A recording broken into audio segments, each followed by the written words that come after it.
Don't forget my YouTube channel, Miss Lisa. Like and subscribe. Thank you.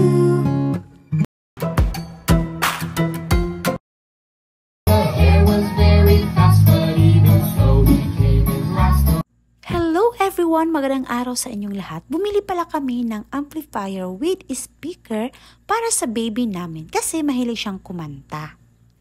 Kaso natigilan yung pagkanta niya dahil nasira yung mic namin na mura at saka yung speaker namin dito na mura din, nasisira na, kaya bumili kami ng bago, yung malalaki para maganda naman yung tunog.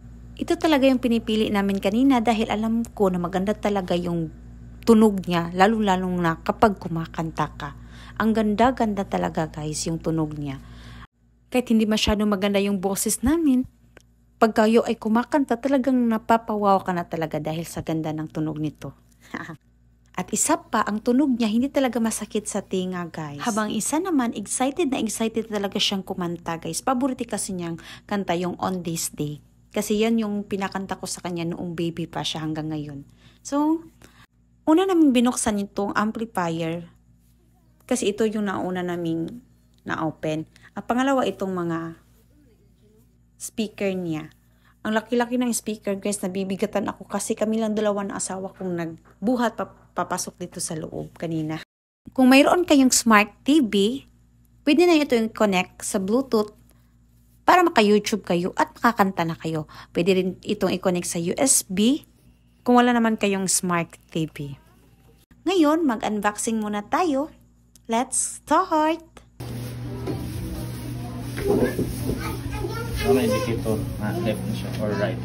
Ay, narinig ko. Narinig ko sa asang yung butang. Ano kay right? Right. Patong na, anak? Ay, no. Huwag kayo, wa.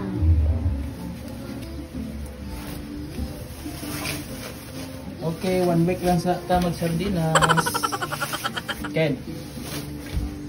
Can you get it please? Mana? Okay.